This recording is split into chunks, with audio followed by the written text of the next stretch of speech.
CBS News. Face the Nation with Margaret Brennan Sunday on CBS. We are so excited, we just can't hide it.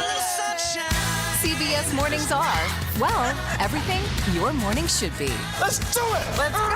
CBS mornings, starting at 7.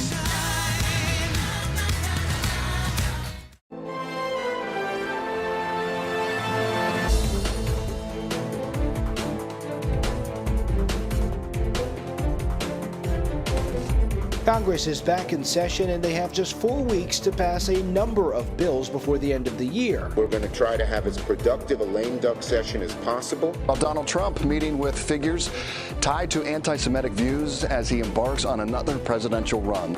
He's a good man. Doing well. Long time. We need to get somebody in Washington that's going to say, if you don't like the rules of the United States of America, you can leave. The old demons of bigotry and xenophobia, literally campaigning on a hate tour. Welcome to Red and Blue. I'm Robert Costa in Washington. Thank you for joining us. Just 3 weeks remain in the lame duck session of Congress until Republicans take over the House with a slim majority in January. In the meantime, both Democrats and the White House have a number of priorities they want to address while their party is in control. For now, we're joined by two CBS colleagues, congressional correspondent Scott McFarlane, who joins us here at the desk, and senior White House and political correspondent Ed O'Keefe. He joins us from the White House. Ed, let's begin with you. The Democrats have retained control of the Senate. They have a special election coming up in Georgia. What do they want to get done in the coming weeks? You've been at the White House all day. Yeah, Bob, good to see you. Happy Monday. They essentially want to get the basics done, and that is funding the government for whatever length necessary, and then tackle two big priorities. The president is seeking almost $38 billion more in military and humanitarian aid to Ukraine, plus another $10 billion or so to fight COVID and other infectious diseases. Those are the two perhaps biggest issues on the wish list as Congress puts together a final spending bill for the year. Likely to get the Ukraine aid given strong bipartisan support in both parties, despite some Republicans now raising questions about whether all the money and manpower and equipment can be tracked properly. On the issue of COVID, that's less likely to happen, or they're going to get less money than the president's asking for, given that even he has said that the pandemic is over or that the worst of it has passed. Beyond that, they're eager to see Congress pass legislation that protects same-sex marriage in the wake of the Roe versus Wade decision over the summer. And they want to see passage of an Electoral College Reform Act, which has bipartisan support in both chambers and would essentially clarify and tweak what exactly is supposed to happen on January 6th after a presidential election and how Congress certifies Electoral College results. That's a lot of stuff there. It is a lot of stuff. Real quick, Ed, I just want to have Scott jump in here because there's so many things on that list. But what's actually most likely to pass from your perspective, Scott? They got to prevent a government shutdown. Can't have the lights turning off December 16th, especially when Democrats control both chambers of Congress. What's more, congressional staffers with whom I spoke today said they do want to make sure they don't leave that government spending bill as leverage or a tool that Republicans can mechanize to exact concessions when they have the majority come January 3rd. We're going to hear the same argument for why the debt ceiling if they're going to get concessions once they get power in January, what's the motivation for them to fund the government now? Getting a longer-term government spending bill, one that would last, not just kicking the can down the curb, but kicking it down several blocks. Getting more time, getting a longer time horizon, which, by the way, federal unions, the federal workforce would like to see as well. Some stability in the federal government funding would be something Democrats think they can get done, in part because they have that hard deadline coming in 2 weeks. And Ed, it seemed like you wanted to add another thing to the list from the White House. It's actually one thing they acknowledge won't be on the list, Bob, and that is a ban on federal assault weapons. The president last week, while on his Thanksgiving break in Nantucket, had suggested it was something that could conceivably get done in the lame duck, but today the White House clarified. Watch this. He believes that it's important to keep this issue in banning assault weapons at the front of minds of Americans. He believes that it is also up to him as President of the United States to make the case for why it is critical to move forward with assault weapons ban. And so he understands what's at stake. He wants the American people to continue to understand what's at stake. We know many communities have felt this very deeply. Okay, so Scott, we have a real picture from Ed's reporting about what the White House wants in the coming weeks. But what about Speaker Pelosi? You can't have anything done in Washington. She's still in control, still holds the gavel. What does she want? What do her and her allies believe is realistic at this time? The outgoing House Majority Leader, Steny Hoyer, put it down on paper over the weekend for his colleagues. This list, almost a grocery list of things they think are tenable to get done before the end of the year. It includes what Ed reported, the Respect for Marriage Act, also the Electoral Reform Act, that bill which would at least codify or make clearer what's supposed to happen on January 6th after a presidential election, perhaps raise the threshold for how many people need to object to stop the electoral certification. What about Senator Susan Collins and Senator Joe Manchin? Are they on board with moving forward in the coming weeks or not? Because that's going to tell me a lot, at least, about whether this happens on the Electoral College reform. Yeah, there hasn't been indication that there's been a meeting of the minds yet. The House has a plan. Liz Cheney's the author. The Senate has a plan. Joe Manchin and Susan Collins have been pushing that. They could have to come together if they stuff that into a plan to fund the government to avert the government shutdown. So you could see Electoral College reform put together with a bigger package? I think you'd have to see it put together with a bigger package because there's just not enough bandwidth to do it singularly, considering that there hasn't been a meeting of the minds yet. What's more, it's a lot of dissenting voices. Ed, what about if Senator Raphael Warnock wins the Georgia runoff? We'll get to more of that and that particulars of that race later in the program. But what if he wins next week? What does that mean for this laundry list of items policy-wise? Well, it means, for example, that the White House can have those fights over, for example, the assault weapons ban that they were suggesting will continue into next year and do it with a little more breathing room. That if there were issues that fell out of the spending plan, they might at least have one more vote in the Senate. The other thing that we haven't mentioned, and you don't have to if the Democrats continue to have control, is personnel issues. Confirming federal judges, new cabinet secretaries if there's a shuffle of any kind, which we haven't heard of yet. They're doing some of those this month, a batch of judges and ambassadors, which is always a priority for the Senate. It'll be easier, and it can continue almost seamlessly into next year if a bunch of new names come up or old ones have to be reconsidered. So it's those kinds of things that give the party breathing room and can, on certain things, allow for someone like Joe Manchin, for example, maybe Kyrsten Sinema, to part ways with the party and allow the vice president to break a tie. I want to hear briefly from the House leader, the House Majority Whip, James Clyburn, from over the weekend. Let's listen. Just because it's illegal does not make it the right thing. I tell people all the time the institution of slavery was legal, but it was not right. Just because they purchased these weapons legally does not mean that's what the law ought to be. We need to change these laws. So that was Jim Clyburn, perhaps the man who made the Biden presidency possible with his endorsement, House Majority Whip, number 3 in the House of Representatives. He's weighing in on why he wants to see gun legislation come up in the next few weeks. But where does he fit, Representative Clyburn, in this new House? Is he going to be part of the leadership or not? The leadership elections are coming up on the Democratic side in the House. It appears he'll be some part of the leadership, perhaps in an appointed position from Hakeem Jeffries, the likely House or Democratic leader. I'll tell you what, though, this gun reform plan in the 11th hour reminds me of the incremental change we saw over the summer right after Uvalde, a much more incremental change that barely passed the muster it needed to pass to get through the Senate.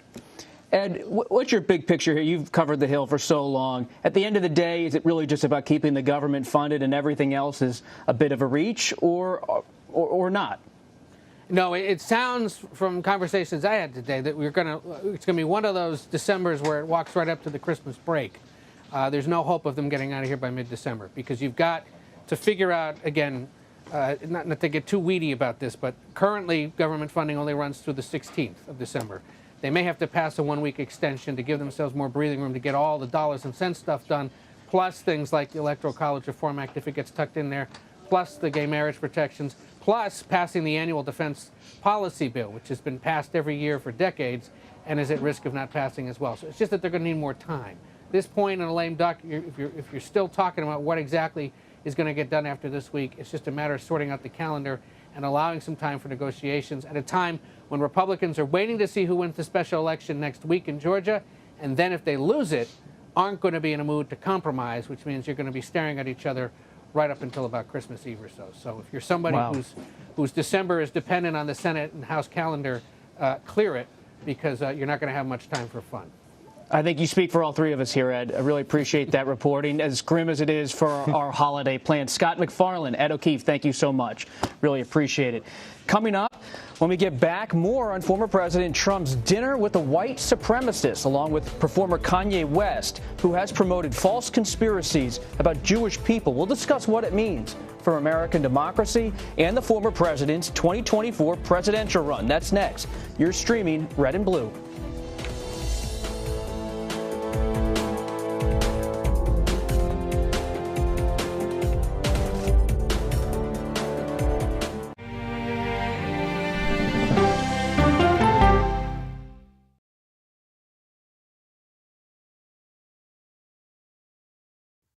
An original CBS Reports documentary. Yoga and wellness has become a place of anti-science. Online clickbait. The algorithms feed you content based upon your own fantasy. Potentially at my peril. There's no question about it. Spreading digital disinformation. Their entire yoga studio and spiritual community got so embedded in all of the QAnon stuff that it became a sick place. Why pro-health people are fertile ground for anti-science messages. We can just go into the whole mask thing. A lot of us just believe that's symbolism for silencing people. People are locked in this mindset. They've been taught to accept what the medical doctors say. No longer are you going to be willing to take any medical advice. It's a big problem that we urgently need to address. An original CBS Reports documentary streaming now. An original CBS Reports documentary. We need to put an end to this territorial status. Will statehood create a better Puerto Rico? So that we have the same quality of life that you see in the States. What do you worry about? Me living here in the future? They're giving incentives to non-Puerto Ricans to come to Puerto Rico and extract our natural resources and take over our land. Vacation in Puerto Rico, and in exchange for that, you don't pay taxes. Why would I allow somebody who abused me for 123 years to then consume me? An original CBS Reports documentary streaming now. When weather turns extreme. States from the plains to the northeast are bracing for more than 2 feet of heavy snow. Every second counts. This is a monster winter storm. CBS News and the Weather Channel bring you virtual weather technology so advanced, so real. There's a wrinkle in the forecast, the accumulating ice. You'll have time to get prepared. Take precautions before you head out. Feel the forecast on the CBS Evening News with Nora O'Donnell. People from every corner of America facing challenges. Everyone is just looking for some type of connection. Just raise your hand and say, hey, I'd like to help. Coming together to find solutions. We are going to do something about it. Their stories are our stories. Welcome to Eye on America. Stream now on the free CBS News app. We are so excited, we just can't hide it. CBS mornings are, well, everything your morning should be. Let's do it! Let's go! CBS mornings, starting at 7. Stories that inform, inspire, and brighten your day. I've been waiting patiently for something like this. Make every day a little more like Sunday morning. Here comes the sun. Stream on the free CBS News app Tuesday mornings. Welcome back. This is Red and Blue. I'm Robert Costa. Former President Donald Trump, who announced his latest bid for the White House earlier this month, was joined at a dinner last week at Mar-a-Lago by Nick Fuentes, a young white supremacist who has repeatedly made anti-Semitic and racist statements. But this isn't Fuentes' first time appearing on the political map. In the past year, Fuentes has made efforts to associate with some GOP elected officials, including House Republicans like Representative Marjorie Taylor Greene and Representative Paul Gosar, who have both been criticized for engaging with a white supremacist. Fuentes was brought to the dinner last week by musician and performer Kanye West. West, too, has pushed conspiracy theories about Jewish people in recent months. Responding to the news of the dinner, Trump has not denounced Fuentes' views in any way, but instead blamed West for putting together the group. Many GOP leaders have so far been quiet about the dinner, while others have offered these responses. I don't think it's a good idea for a leader that's setting an example for the country or the party to meet with avowed racist or anti-Semite. And so it's very troubling. As you said yesterday, quote, well, he certainly needs better judgment in who he dines with, unquote. I have to say, that's not the strongest condemnation of a Holocaust denier that I've ever heard, Congressman. Well, obviously, I condemn it. Obviously, it was a meeting he never should have had. And I don't know what else you can say about it. That's an issue that I think will probably be something that the president will have to talk about as the presidential primaries begin and really get revved up. Joining us to discuss this episode and what it means for American democracy in the 2024 presidential race is Finn Gomez and Kevin Madden.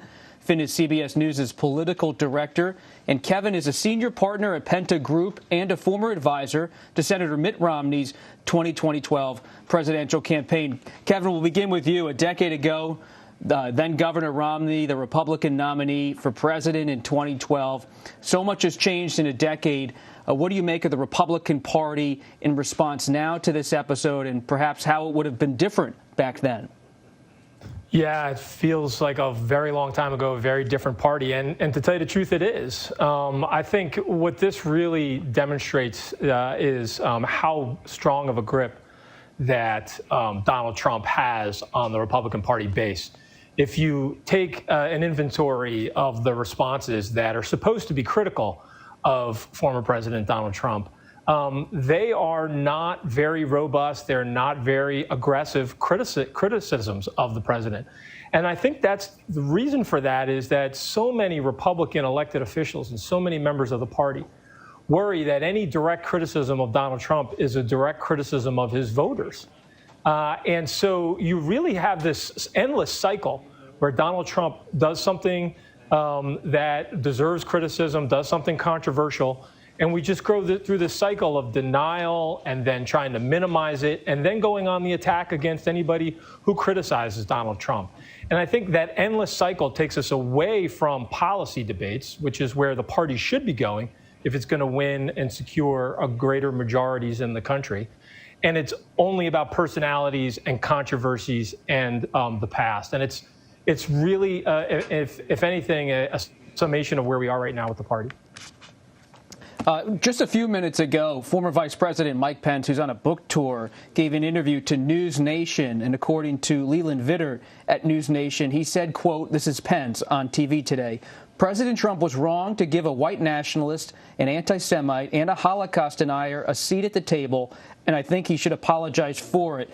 Finn Gomez, Pence isn't announced yet for 2024, but he's certainly putting together a staff, thinking about it. It seems with a comment like that, saying that the president was wrong to give a seat at the table to a white nationalist, a white supremacist, an anti-Semite, seems like the race is on. And is the dam breaking a bit? I think it is. You know, in previous cycles before Trump, if something like this would be pretty much a political layup. A lot of people would be jumping on, disavowing this meeting with this white nationalist. And the fact that there hasn't been that, there's been some criticism, of course, but this one by former Vice President Pence, Trump's former vice president, is the most emphatic, most vociferous, and it clearly makes some space as he likely prepares for a 2024 bid. So former New Jersey Governor Chris Christie, Kevin, now former Vice President Mike Pence, and a scattering of Republicans at Capitol Hill are starting to speak up. But what does it actually mean for the presidential race? Because Trump is, for now, the announced candidate. It doesn't mean more. As a political strategist, do you see more candidates now wading into this pool, announcing bids, sensing Trump's weak, or do they say they don't want to have this kind of fight in the public square? They definitely sense an opening, but I don't know if they're really taking the fight to Trump the way you normally would in the real pitched part of a campaign. And so I think they're still biding their time. But that's the thing. So much of the criticism that you see of Trump from some of these candidates, some of them don't even use his name. Or some of them offer very glancing blows, like they're disappointed or they wouldn't have made that same decision. It'll be interesting to see when a candidate really decides to take Trump on full and frontal in a more direct way. And I think then we'll start to see whether or not that starts to shift some of the some of the support columns inside a Republican Party primary. And this is happening, Finn. And politics now, red and blue, but also complicated by elements of race and extremism. Right. They're populating the political conversation beyond just the partisan lines that are usually drawn. As you look ahead to 2024, how does former President Trump's associations with people like Nick Fuentes, Trump says Kanye West brought him, but he still ended up having dinner with a white supremacist, how does this change the political dynamic shaping the Republican nomination fight and the coverage of the Republican Party? Well, I mean, frankly, I think this is something that will be, this type of criticism will continue towards President Trump, former President Trump, as he continues his campaign into 2024. I think more of his rivals will be jumping in and maybe utilizing this to hit him, to criticize him. You know, it's not just those it's throughout the Republican political spectrum that I've been hearing criticism over this. I've heard it from former senior Trump advisors today who say that this was a disaster, this was repugnant, who've told me, and they're also been pointing the blame at the staff that surrounds him. But, you know, the sense is that this is not a really functioning well as a political vehicle for 2024. And if Trump wants to, even though he is the front runner for the nomination at this point, but there's a long way to go. But if he does want to sort of recapture that momentum, that positioning, they have to do better, at least in terms of like their campaign. And we'll have to see if someone jumps into the arena. But this is real stuff. When you have Nick Fuentes showing up with a former president and someone like Kanye West, what he said, these are serious issues affecting American democracy as well as the campaign. Finn Gomez, Kevin Madden, thank you so much. Really, really appreciate it. And now voters are already casting votes in the Georgia Senate runoff. That's next week. This is now the final week of campaigning. We'll get an update on where things stand in that race. For now, you're streaming Red and Blue.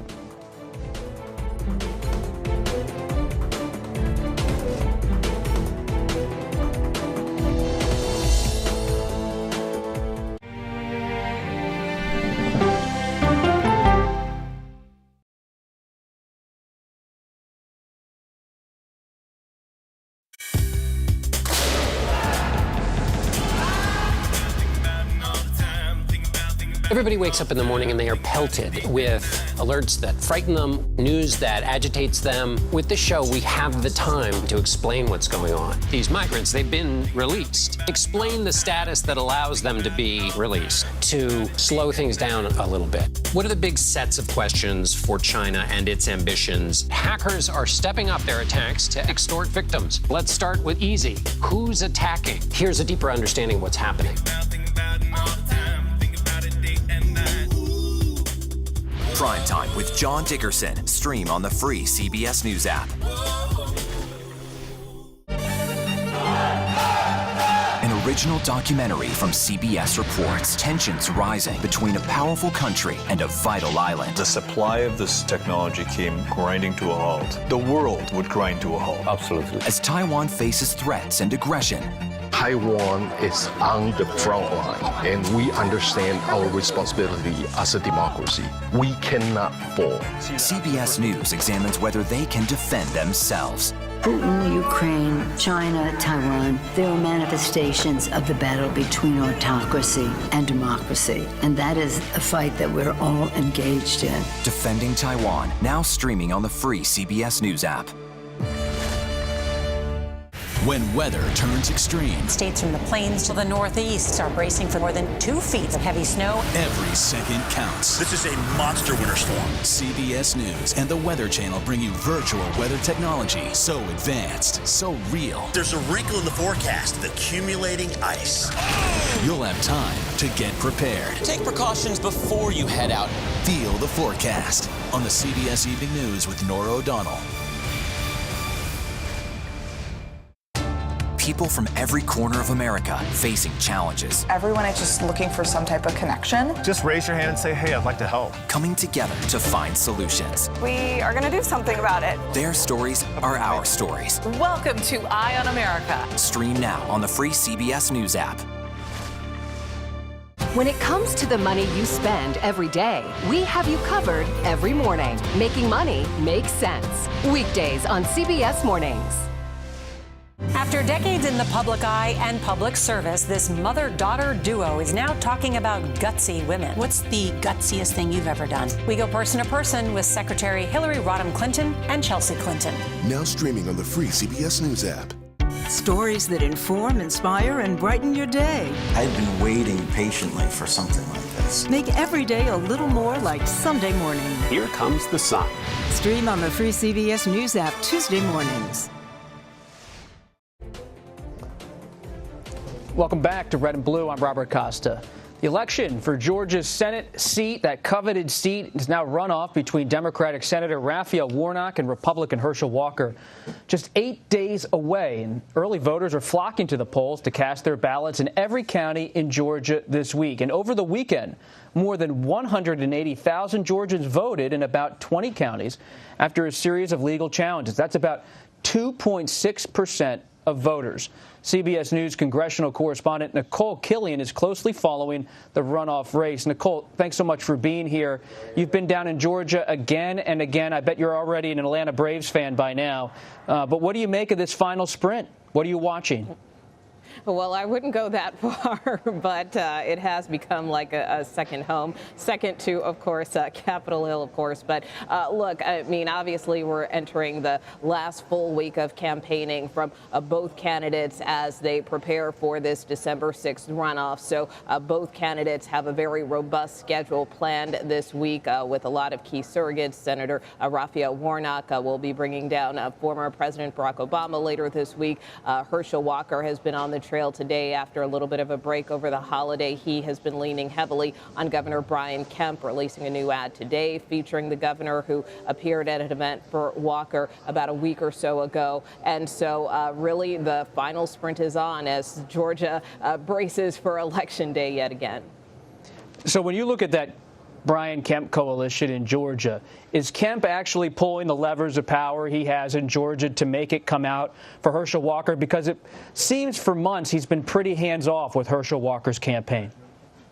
Well, you know, and I did talk to him about that during the general election, but that is something that he pushed back against, saying that he was willing to help Herschel Walker. And while they did not campaign together during the general election, again, we saw Brian Kemp come out for Herschel Walker right before the holiday. And again, that is featured now in a new ad for Herschel Walker. And he has put a lot of his Get Out the Vote operation, has kind of put that on loan, if you will, to the Senate Leadership Fund, which is in part assisting Herschel Walker as far as its ground game and getting out the vote in collaboration with the Republican National Committee. That being said, you know, with that combined effort, which is about a $2 million turnout operation, they have roughly about 400 to 500 staffers on the ground assisting, but compare that to Senator Raphael Warnock, who has about 900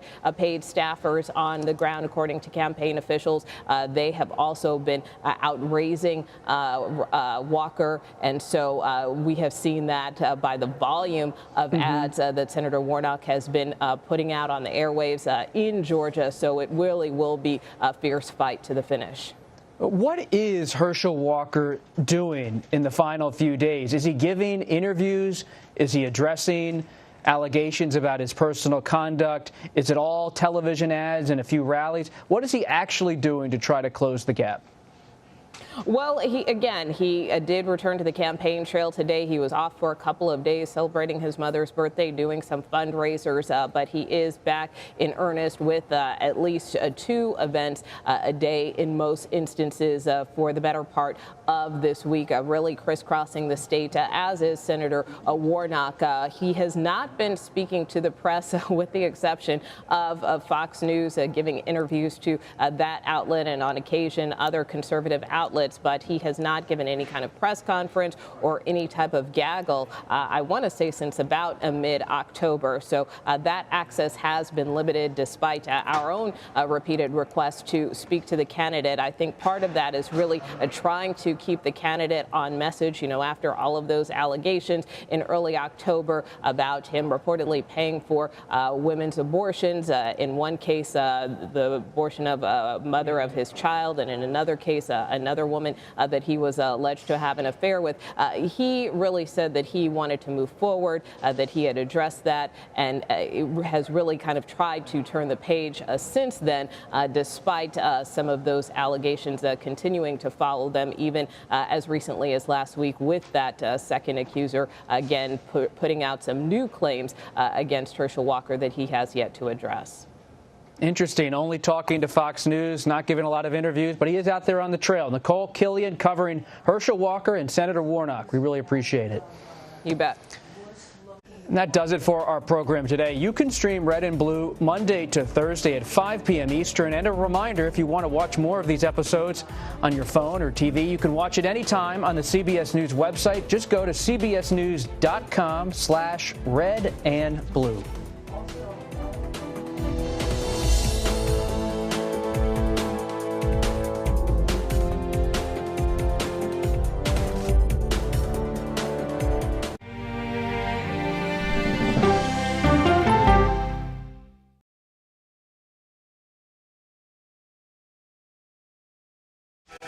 An original CBS Reports documentary. When folks on the right talk about socialism, it's a boogeyman.